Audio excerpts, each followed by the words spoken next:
Now, a woman has defied the odds. Her ultra-orthodox Jewish community, she defied that community and left that community to become a fashion mogul, and she became a CEO. That's right, and her hit Netflix show took us into her glamorous life as an entrepreneur and a mother, but now she is bearing it all in her new memoir. Bearing it all or just bearing all? Maybe I took that to another level. The name of the memoir, Brazen, My Unorthodox Journey from Long Sleeves to Lingerie. Joining us is author Julia Haart. Thank you for being with us, and it's great to have you back. I know. I'm so happy that you guys invited me. I'm so excited to be here. The book's amazing, but I also just want to also say happy birthday. Thank you. Was yesterday. My birthday was April 11th. The birth of my book was April 12th. I know. How did you celebrate both, by the way? My kids came over and they made me a cake, and we just, you know, it was a quiet, chill, just family kind of situation. Well, you say quiet, chill, just family, but you're not used to that a lot because a lot of people have been into your home and into your life for a while. Can you explain to me why you went this route?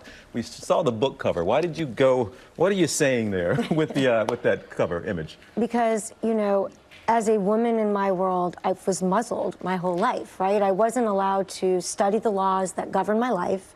I wasn't allowed to disagree with men. I was supposed to be obedient to my husband. That's not really me. So, you know, that covering is really what it felt like. It felt like I had no voice and that I was silenced. So that's what that cover represents. And you're taking it to another level with this book, and really uncovering so much.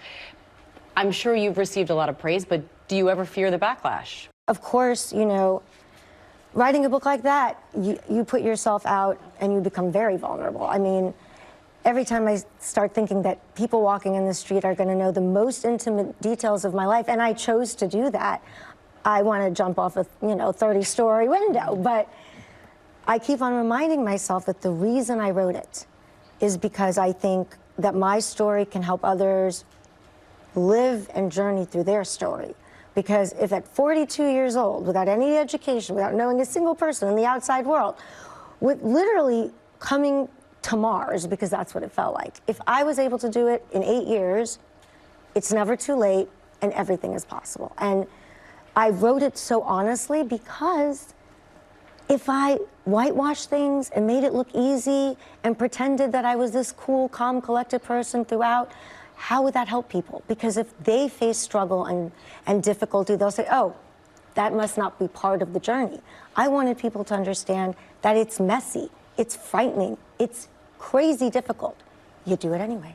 You know, part of what's messy and frightening, and look, you're an open book, so it has been messy, and a lot is going on in public. The divorce is still taking place. There are some accusations. The company you work for, they were saying there were some things you didn't necessarily do that were all that's being worked out. But that's out there. How do you feel like, or is this book anyway, address some of that? Do you ever feel like you need to, I guess, answer people in some way publicly to what they think about you that might be going on behind the scenes? So obviously the book ends when I walk into La Perla, so it's not even remotely related to the book. To the rest, honestly, it's not the company, it's my husband, right? We co-own everything together. So the problem is, I think most people can relate to the fact that when a divorce gets nasty, and unfortunately it has, I mean, that certainly was not what I thought was happening. I thought we were going to have a very copacetic one. But what ends up happening with that is that press gets used against you, and false lies and allegations are made. And I wish I could comment and prove them all here, but I have to wait to do that in court. So I had to make a decision, and my decision was, when he goes low, I go high. And so I don't respond to press. I don't defend myself because these are ludicrous accusations. I mean, and you know what made me really think about? I'm going to be able to defend myself because I have the money to hire really top-notch lawyers and people to show the truth. What about all those women who are in this situation where they're being accused by someone that they loved before, and someone is trying to take everything away and give all these false, how do they handle it? And so I've really been thinking, trying to find a silver lining in this, that once this is over, I would like to start a fund to help other women who are in this situation who don't have the legal wherewithal to defend themselves. You know, if you've read the book, you've seen I've been through a lot of trials and tribulations before. I got accused of a lot of things, and I have always prevailed. And I'm absolutely uncomfortable that that's going to happen now. And, you know, to me,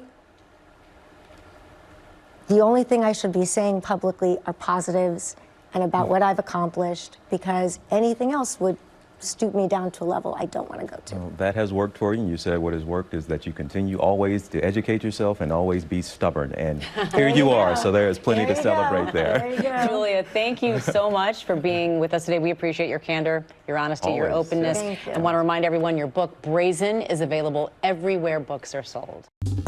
Well, hey there, GMA fans. Robin Roberts here. Thanks for checking out our YouTube channel. Lots of great stuff here. So go on, click the subscribe button right over here to get more of awesome videos and content from GMA every day, anytime.